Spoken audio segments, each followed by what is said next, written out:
K R. Meera രചിച്ച ഓർമ്മയുടെ ഞരമ്പ് എന്ന കഥയാണ് ഇന്ന് വായിക്കുന്നത്. തുരുമ്പ് പിടിച്ച വിജാഗിരികൾ ഇളകുന്നത് പോലെയായിരുന്നു അവരുടെ ശബ്ദം. ചുക്കിച്ചുളിഞ്ഞ കഴുത്തിൽ വയലറ്റ് നിറമുള്ള ഒരു ഞരമ്പ് വെല്ലുവിളി പോലെ എഴുന്നു നിന്നു. കണ്ണട അല്പമൊന്ന് നേരെയാക്കി പ്രത്യേകിച്ച് മുഖവുരയൊന്നുമില്ലാതെ വൃദ്ധ ചോദിച്ചു, "കുട്ടി എഴുതുമോ?" പെൺകുട്ടി ഒന്നും മിണ്ടിയില്ല. അവൾ വെറുതെ അവരെ നോക്കുക മാത്രം ചെയ്തു. ഇടയ്ക്ക് യാദൃച്ഛികമായി നോട്ടം വൃദ്ധയുടെ തലയിൽ വീണു. തലയോട്ടി പാതിയും പുറത്തു കാണും. എങ്കിലും അങ്ങിങ്ങ് ചില കറുത്ത മുടിനാരുകൾ ഇപ്പോഴും ബാക്കിയുണ്ട്. വള്ളത്തോള് വന്ന ഒരു സമ്മേളനം ഉണ്ടായിരുന്നു, സ്വാതന്ത്ര്യം കിട്ടുന്നതിന് മുൻപ്. വൃദ്ധ പറഞ്ഞു. സ്വാതന്ത്ര്യമെന്ന വാക്കുച്ചരിച്ചപ്പോൾ അവരുടെ വൈപ്പുപല്ല് സെറ്റ് ദയനീയതയോടെ പുറത്തേക്ക് ഉന്തി വന്നു. അസ്വസ്ഥത മറയ്ക്കാൻ എന്നതുപോലെ അവൾ തൻ്റെ ചുരിദാറിൻ്റെ ഇളം നീല ഷോളിൻ്റെ തൊങ്ങലുകൾ വിരലുകളിൽ ചുറ്റി മുറുക്കുകയും അഴിക്കുകയും ചെയ്തു. അന്നൊക്കെ സ്വാതന്ത്ര്യം എന്ന് വെച്ചാൽ എന്താ? എല്ലാവർക്കും ഭ്രാന്തല്ലേ? നൈലോണും നൈലക്സുമൊക്കെ എല്ലാവരും കത്തിച്ചു കളഞ്ഞു. ഖദറേ ഉടുക്കൂ. എനിക്ക് കറുത്ത കരയുള്ള ഒരു സാരി ഉണ്ടായിരുന്നു. അന്ന് സാരി ഉടുക്കണത് പോലും വലിയ ഫാഷനല്ലേ? പെൺകുട്ടി മുറിയിലെ പുസ്തക ഷെൽഫിലേക്ക് നോട്ടം മാറ്റി.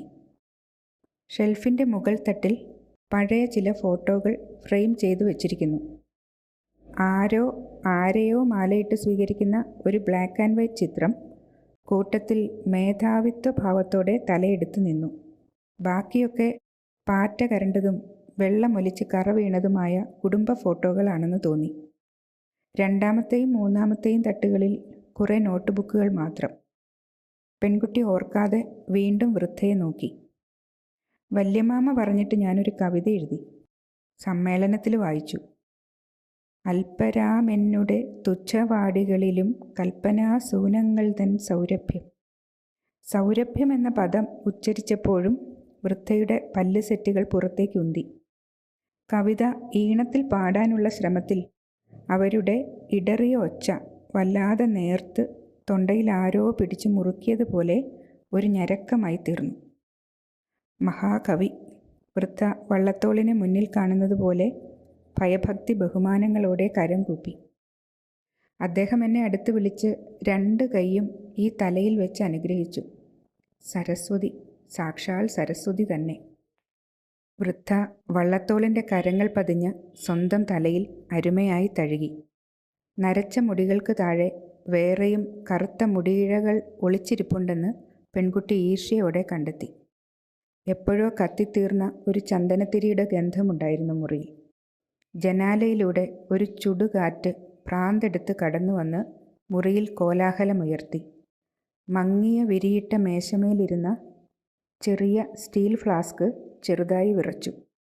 അരികിലിരുന്ന ഔൺസ് ഗ്ലാസ് മറിഞ്ഞു വീണ് ഉരുണ്ടു. അപ്പോൾ ഏതോ ഒരു ഔഷധത്തിൻ്റെയും ഗന്ധമുയർന്നു. ഇതൊക്കെയാണെങ്കിലും പലതരം ഗന്ധങ്ങൾ നിറഞ്ഞ ഈ മുറി അവൾക്കിഷ്ടപ്പെട്ടു കഴിഞ്ഞിരുന്നു. ഈ വീട്ടിലെ ഏറ്റവും വായുസഞ്ചാരമുള്ള മുറി ഇതാണെന്ന് പെൺകുട്ടി വിചാരിച്ചു. അന്ന് എനിക്ക് വെറും 9 വയസ്സ്, വൃദ്ധ പറയുകയായിരുന്നു. പക്ഷേ ഇപ്പോഴത്തെ പെൺകുട്ടികളുടെ മാതിരിയല്ല. കണ്ടാൽ 10-16 വയസ്സിൻ്റെ വളർച്ചയുണ്ട്. അന്ന് ആ സമ്മേളനത്തിൽ വെച്ച് എന്നെ കണ്ടിട്ടാണ് ഇവിടുത്തെയാൾ പറഞ്ഞു വന്നത്. പെട്ടെന്നവർ അവസാനിപ്പിച്ചു. പിന്നെ നേര്യതിൻ്റെ തുമ്പിൽ നിന്ന് എഴുന്നു നിന്ന ഒരു വെള്ള നൂൽ ശ്രദ്ധാപൂർവം പൊട്ടിച്ചു കളഞ്ഞു. നേർത്ത ചുവന്ന കരയൻ മുണ്ടും നേര്യതുമാണ് അവർ ധരിച്ചിരുന്നത്. വെള്ള ബ്ലൗസ് പഴക്കം കൊണ്ടാകാം അങ്ങിങ്ങ് പൊടിഞ്ഞിരുന്നു. വൃദ്ധ അസ്വസ്ഥയായിട്ടെന്ന പോലെ എഴുന്നേറ്റു. അവർ പ്രാഞ്ചി മുറിയുടെ മൂലയിലുള്ള ഷെൽഫിൻ്റെ അടുത്തേക്കാണ് നീങ്ങിയത്. ഷെൽഫിനരികിലെ കസേരയിലിരുന്ന് വൃദ്ധ ബുക്കുകൾ ഓരോന്നും എടുത്ത് ശ്രദ്ധാപൂർവം മറിച്ചു നോക്കി. ആ കസേര അവിടെ സ്ഥിരമായി ഇട്ടിരിക്കുകയാണെന്നും അവരവിടെ സ്ഥിരമായി ഇരുന്ന് പുസ്തകങ്ങൾ എടുക്കാറുണ്ടെന്നും പെൺകുട്ടിക്ക് തോന്നി. ഇതല്ല, ചുവന്ന ചട്ടയുള്ള ബുക്കാ. ഒരു ബുക്ക് എടുത്ത് നിവർത്തിയിട്ട് വൃദ്ധ ആവേശത്തോടെ പറഞ്ഞു. പെൺകുട്ടി ഒന്ന് ഞെട്ടി. വൃദ്ധ പിന്നെയും പുസ്തകം ഇളക്കിയപ്പോൾ പറന്നു പൊങ്ങിയ പൊടിയടിച്ച് പെൺകുട്ടിക്ക് തുമ്മൽ വന്നു. വൃദ്ധ തീരെ സഹതാപമില്ലാതെയാണ് അപ്പോൾ അവളെ നോക്കിയത്. എനിക്കും ഉണ്ടായിരുന്നു ഇടയ്ക്ക്. അവർ മറ്റൊരു ബുക്ക് എടുത്ത് നിവർത്തു. അതല്ലേ ആ ബുക്ക് നഷ്ടപ്പെട്ടത്. തുമ്മൽ കാരണം പഴയ പത്രക്കടലാസും കുട്ടികളുടെ പുസ്തകവും ഒക്കെ അടുക്കി വയ്ക്കാൻ മടിയായി. അതിൻ്റെ ഇടയിൽ ഈ ബുക്ക് എവിടെയോ എങ്ങനെയോ. ഇവിടുള്ള ആളിന് പഴയ കടലാസ് കാണണതേ അരിശമായിരുന്നു. എല്ലാം അടുക്കി വയ്ക്കണം. മുറിയിൽ ഒരിടത്തും പൊടിയും കടലാസും ഒന്നും കാണരുത്. എപ്പോഴും അടിച്ചു വാരിയിടണം. അവരുടെ നിശ്വാസം നിന്ന് വിറച്ചു. വയസ്സുകാലത്ത് ഇങ്ങനൊരാവശ്യം ഉണ്ടാവുന്ന ആര് കണ്ടു? അത് പെൺകുട്ടിയുടെ ഹൃദയത്തിൽ തന്നെ കൊണ്ടു. ശരിയാണ്, ആര് കാണുന്നു? അവരാ ബുക്കും മടക്കി വെച്ച് അടുത്തതെടുത്തു. ആദ്യത്തെ കഥ എഴുതണ സമയത്ത് ഇവിടുള്ള ആൾ ജയിലിലാണ്. കഥ എന്ന പദം ഉച്ചരിച്ചപ്പോഴും വൃദ്ധയുടെ വെപ്പുപല്ലുകൾ ബീഭത്സമായി ഇളകി. പെൺകുട്ടി അസഹ്യതയോടെ എഴുന്നേറ്റ് ജനാലക്കരികിലേക്ക് ചെന്നു. വീണ്ടും വീശിയടിച്ച കാറ്റിൽ മുഖത്തേക്ക് പാറി വീണ മുടിയിഴകൾ ഒതുക്കാൻ അവൾ ശ്രമിച്ചു. അപ്പോൾ രാവിലെ സീമന്തരേഖയിലിട്ട സിന്ദൂരം വിയർപ്പിൽ കുതിർന്ന് വിരലിലൊട്ടി. ഒരു തുള്ളി രക്തം പോലെ അത് വിരൽത്തുമ്പിൽ ഒരു നിമിഷം തങ്ങി, പിന്നെ മെല്ലെ താഴേക്ക് വീണു മരിച്ചു. വൃദ്ധ അടുത്ത ബുക്കെടുത്ത് നിവർത്തുകയായിരുന്നു. രാമൻകുട്ടിയുടെ പഴയ നോട്ട്ബുക്ക്. ഇവിടുത്തെ അമ്മ കാണാതെ രാത്രിയിൽ ദാ ഈ മുറിയുടെ മൂലയിൽ വിളക്ക് കത്തിച്ചു വെച്ചിരുന്ന് എഴുതിയ കഥയാണ്. ഇവിടുത്തെ അമ്മയ്ക്ക് എഴുതണതും വായിക്കുന്നതും കണ്ടാൽ കലിയിളകും. അതുകൊണ്ട് തറവാട്ടിലേക്ക് എന്താ പ്രയോജനം എന്ന് ചോദിക്കും. അവർ ബുക്കിലെ പേജുകൾ സാവകാശം മറിച്ചു. സമ്മേളനത്തിന് കവിത വായിച്ച പെൺകുട്ടിയെ ഇഷ്ടപ്പെട്ടു എന്ന് പറഞ്ഞതിന് ഇവിടെ വലിയ പുകിലായിരുന്നു അത്രേ. ശരിയല്ലേ? എന്തിനാ പാട്ടും കഥയും? അമ്മ പറയണത് പോലെ പെണ്ണായാൽ ചോറും കറിയും വെക്കണം, പെറണം. അവർ പേജുകൾ പതുക്കെ മറിച്ചു. രാമൻകുട്ടിക്ക് പേരിട്ടത് ഇവിടുത്തെ ആളാ. അവൻ രാമനെപ്പോലെ വളരട്ടെ എന്ന് പറഞ്ഞു. അന്ന് രവീന്ദ്രനാഥ് എന്ന പേരായിരുന്നു എനിക്കിഷ്ടം. പിന്നെ ഞാൻ ഓർത്തു, ഇവിടുത്തെ ആളുടെ ഇഷ്ടം പോലെ ആവട്ടെ. എന്തിനാ വെറുതെ ഒരു കലശൽ? രവീന്ദ്രനാഥ് എന്ന് വിളിച്ചാലും രാമൻകുട്ടി എന്ന് വിളിച്ചാലും മോൻ എൻ്റെ മോനല്ലേ. അതുകൊണ്ട് ശ്രീകുട്ടിക്ക് ഞാൻ പേരൊന്നും വിചാരിച്ചില്ല. ശ്രീകുമാരി എന്നാണ് അദ്ദേഹം പേരിട്ടത്.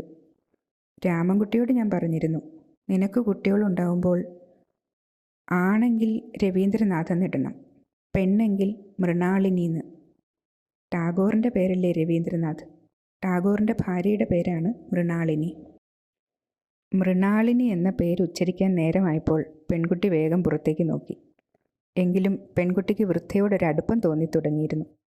ആദ്യത്തെ കഥ സ്വാതന്ത്ര്യ സമരത്തിന് വേണ്ടി ജയിലിൽ പോകുന്ന സ്ത്രീയെക്കുറിച്ചായിരുന്നു. സ്വാതന്ത്ര്യം എന്ന പദം വന്നപ്പോൾ പെൺകുട്ടി ചുണ്ടുകൾ പൂട്ടി രഹസ്യമായി സ്വന്തം പല്ലുകൾ നാവുകൊണ്ട് തടവി. എങ്ങാനും ഇളകുന്നുണ്ടോ? വൃദ്ധ മറ്റൊരു നോട്ട്ബുക്ക് എടുത്ത് നിവർത്തി. അത് ഇവിടുള്ള ആളെ വായിച്ച് കേൾപ്പിക്കാൻ വേണ്ടി സൂക്ഷിച്ചു വെച്ചു. പക്ഷെ ജയിലിൽ നിന്ന് വന്ന് കുറേ ദിവസം കഴിഞ്ഞ് ഞാനൊരു കഥ എഴുതിയിട്ടുണ്ട് എന്ന് പറഞ്ഞപ്പോൾ പെൺകുട്ടി ആകാംക്ഷയോടെ നോക്കി. വൃദ്ധയുടെ മുഖം മങ്ങിയിരുന്നു. പെട്ടെന്ന് അവരാ ബുക്ക് തിരികെ വെച്ച് മറ്റൊന്നെടുത്തു. ആ, ഇതുപോലൊരു ബുക്കായിരുന്നു. ദാ ഇങ്ങനെ തന്നെ നീല വരെയുള്ള ബുക്ക്. അതിൽ മുകളിൽ ഞാൻ ഓം എന്നെഴുതിയിട്ടാണ് എഴുതി തുടങ്ങിയത്. രണ്ടാമത്തെ കഥയ്ക്ക് മേലെ ശ്രീരാമജയം എന്നെഴുതി. രണ്ടാമത്തെ കഥ എഴുതുമ്പോൾ ഇവിടുത്തെ ആൾ ഡൽഹിയിലാണ്, MP ആയിട്ട്. അവർ ബുക്ക് മടക്കി ഷെൽഫിൽ വെച്ചു. ഡൽഹി കാണാൻ വല്ലാത്ത കൊതിയായിരുന്നു എനിക്ക്. പക്ഷേ എന്നെ കൊണ്ടുപോയില്ല. പിന്നെ ആവാമെന്ന് പറഞ്ഞ് കാലം പോയി. ഒരു വലിയൊഴിവിന് കുട്ടികളെയും അമ്മയും കൊണ്ട് ഡൽഹി കാണിക്കാൻ പോയി. ഞാനും കൂടി പോയാൽ പശുക്കളെ ആര് നോക്കും? അച്ഛൻ്റെ അസ്ഥിത്തറയിൽ ആര് തിരികൊളുത്തും എന്നൊക്കെ ചോദിച്ചു ഇവിടുത്തെ അമ്മ. ഏതായാലും എൻ്റെ പോക്ക് നടന്നില്ല. വൃദ്ധ അപകടം പിടിച്ച രഹസ്യം പറയുന്നത് പോലെ പെൺകുട്ടിക്ക് നേരെ അല്പം ഒന്ന് ആഞ്ഞിരുന്നു. അന്ന് എഴുതിയതാണ് രണ്ടാമത്തെ കഥ. ഇപ്പോൾ പെൺകുട്ടിക്ക് വൃദ്ധയോട് കൂടുതൽ താല്പര്യം തോന്നി. എന്തായിരുന്നു അത്? പെൺകുട്ടി ചോദിച്ചു. ഒരു സാഹിത്യകാരി. അവൾ കഥ എഴുതി ആണുങ്ങളുടെ കള്ളപ്പേരിൽ പത്രമാസികകൾക്ക് അയച്ചു കൊടുക്കുന്നു. ഒടുവിൽ അവളുടെ ഒരു കഥയ്ക്ക് സമ്മാനം കിട്ടിയപ്പോൾ ആളുകൾ അന്വേഷിച്ച് പിടിച്ച് അവളുടെ വീട്ടിലെത്തുന്നു. വിവരമറിഞ്ഞപ്പോൾ അവളുടെ ഭർത്താവ് പറഞ്ഞു, ഓ, അത് ഞാൻ എഴുതിയത് തന്നെ. വൃദ്ധ കൃത്രിമമായ കൊച്ചരിപ്പല്ലുകൾ കാട്ടി ചിരിച്ചു. ഓരോരോ മോഹങ്ങൾ. അവർ ബുക്ക് തിരിച്ചു വെച്ച് മറ്റൊന്നെടുത്തപ്പോൾ പെൺകുട്ടിക്ക് ബാക്കി കഥയറിയാൻ താല്പര്യം തോന്നി. അവൾ ജനാല അഴികളിൽ ചാരി വൃദ്ധയ്ക്ക് നേരെ തിരിഞ്ഞു നിന്നു. മൂന്നാമത്തെ കഥയോ? അവൾ ചോദിച്ചു. വൃദ്ധ മറ്റൊരു നോട്ട്ബുക്ക് എടുക്കാൻ തുടങ്ങുകയായിരുന്നു. അപ്പോൾ പത്മാക്ഷി പാത്രങ്ങളുമായി വാതിൽ കടന്നു വന്നു. വല്യമ്മേ. ഓ, തുടങ്ങിയോ പരീക്ഷയ്ക്ക് പഠിക്കാൻ? പത്മാക്ഷി പരിഹാസം കലർന്ന സ്വരത്തിൽ ഒച്ച വെച്ചു. എത്ര നാളായിട്ട് പഠിക്കുന്നതാ, ഇതെന്നാ ഒന്ന് തീരുന്നത്? അവർ പെൺകുട്ടിയെ നോക്കി ഒരു ചെറിയ കുട്ടിയോടെന്നതുപോലെ കണ്ണുകൾ അടച്ചു കാട്ടിയിട്ട് പാത്രങ്ങൾ മേശപ്പുറത്ത് നിരത്തി വെച്ചു. ഒരു ചെറിയ ചരുവത്തിൽ കഞ്ഞി, അതൊഴിച്ചു കുടിക്കാൻ വക്കുകൾ ഉരുണ്ട പരന്ന സ്റ്റീൽ പാത്രം, ഒരു ചെറിയ പാത്രത്തിൽ 2 പപ്പടം. വല്യമ്മേ, ഒന്നും കഴിക്കണ്ടയോ? കഞ്ഞി കുടിച്ചിട്ട് ഉച്ചക്കലത്തെ മരുന്നും കഴിച്ചിട്ട് കയറി ഒന്ന് കിടന്ന് ഉറങ്ങിക്കേ. എണീറ്റിട്ട് ദേഹം തുടച്ചു തരാം. ഒച്ച എടുക്കാതെ പെണ്ണേ, വൃദ്ധ സൗമ്യതയോടെ ശാസിച്ചു. എനിക്ക് കേൾക്കാം. ഓ, എനിക്കിരിക്കട്ടെ കുറ്റം. പത്മാക്ഷിയുടെ മുഖത്തെ തടിച്ച പേശികൾ നിന്ദയോടെ ചലിച്ചു. അവർ പെൺകുട്ടിയുടെ നേരെ തിരിഞ്ഞു. മോൾ എന്താ കല്യാണത്തിന് പോകാഞ്ഞത്? അവർ കുറ്റപ്പെടുത്തും പോലെ ചോദിച്ചു. ശ്രീമോൻ കുറേ നിർബന്ധിച്ചതല്ലയോ? പുതുപ്പെണ്ണിനെ കാണാൻ എല്ലാവർക്കും ആശ കാണത്തില്ലയോ? പെൺകുട്ടി ഒന്നും പറഞ്ഞില്ല. വൃദ്ധ വെറുതെ ചിരിച്ചു. പെൺകുട്ടിക്ക് ബാക്കി കഥയറിയാൻ താല്പര്യം തോന്നി. വൃദ്ധ പക്ഷെ നിശബ്ദയായിരുന്നു. പത്മാക്ഷി പകർന്നു വെച്ച കഞ്ഞി അവർ കഴിച്ചു. പിന്നെ വാഷ് ബേസിനിൽ അരികിലേക്ക് നടന്നു. പല്ല് സെറ്റ് ഊരി കഴുകി വാഷ് ബേസിന് അരികിൽ വെച്ച കുപ്പി ഗ്ലാസ്സിലെ വെള്ളത്തിലിട്ട് സ്റ്റാൻഡിലിട്ട ടവലിൽ കൈയും മുഖവും തുടച്ചിട്ട് അവർ മെല്ലെ നടന്നു വന്നു. പത്മാക്ഷി മേശമേലിരുന്ന കുപ്പിയിൽ നിന്ന് ഒരു ഗുളികയും ഗ്ലാസ്സിൽ വെള്ളവും പകർന്നെടുത്ത് നീട്ടിയത് അവർ വാങ്ങി. ചുളിഞ്ഞ തൊണ്ടയിലൂടെ ഗുളികയും വെള്ളവും പ്രയാസപ്പെട്ടിറങ്ങുന്നത് പെൺകുട്ടിക്ക് കാണാമായിരുന്നു. ഗുളിക വയലറ്റ് നിറമുള്ള ആ വലിയ ഞരമ്പിനോട് തെല്ലുനേരം മൽപ്പിടുത്തം നടത്തി. പിന്നെ മെല്ലെ അപ്രത്യക്ഷമായി. അപ്പോൾ വൃദ്ധ മെല്ലെ കട്ടിലിലേക്ക് ചെരിഞ്ഞു.